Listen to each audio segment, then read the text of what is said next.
ឈួតយកតែឡានចិនអន់មកលក់ឲ្យខ្មែរគេកំពុងតែវឹកវររឿងសង្គ្រាមគិតតែរកស៊ីនឹងទៅហែងលោកពូហើយលោកពូនេះបើសិនជាខ្ញុំមានចរិតពីក្មេងដោយលោកពូវិញណាខ្ញុំឃើញខមមិនលោកពូភ្លាមខ្ញុំប្រកាសជាឆ្លើយខមមិនលោកពូវិញថាទឹះក្បាលឯងមែន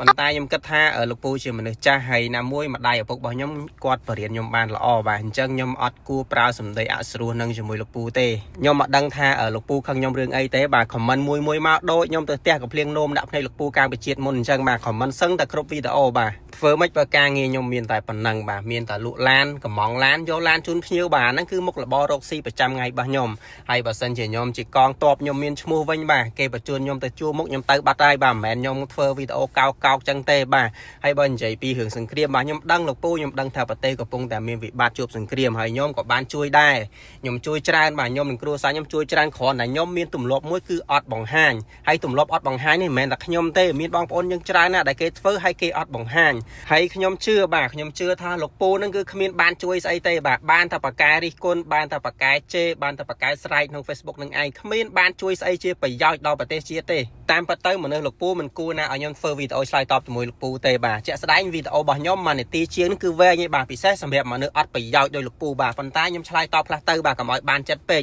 មានណា30 comment បាទជេរខ្ញុំទាំងអស់សឹងតែគ្រប់វីដេអូហើយមែនតែនទៅថ្ងៃហ្នឹងខ្ញុំមកបើកទូជូនអតិថិជនរបស់ខ្ញុំទេបាទឡានខ្ញុំមកដល់ថ្ងៃហ្នឹងគឺ5គ្រឿងបាទមានអាវតា3គ្រឿងឆាងអាន Dipal S05 មួយគ្រឿងហើយនិង BYD Zia មួយគ្រឿងបាទស្អែកកាន់ស្អែកហ្នឹងមកដល់2 3ទូទៀតបាទអញ្ចឹងបើសិនជាបងប្អូនចាប់អារម្មណ៍ model ណាមួយបងប្អូនអាចតាក់ទងមកខ្ញុំបានបាទខ្ញុំមានតម្លៃពិសេសជូនបាទខ្ញុំមានឡានមកតាមផ្លូវខ្ញុំមានឡានកំងហើយខ្ញុំមានឡាននៅក្នុង stock ស្រាប់បើសិនជាបងប្អូនចាប់អារម្មណ៍បងប្អូនអាចតាក់ទងមកបានបាទហើយមួយទៀតសុំចិត្តបងប្អូនបាទសុំចិត្តបងប្អូនកុំរករឿងកុំទឹះកុំជេរអ្នកដែលគេ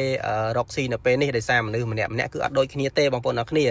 យើងបើកចិត្តឲ្យតលាយទៅព្រោះអីយើងសុទ្ធតែជាខ្មែរដូចគ្នាទេ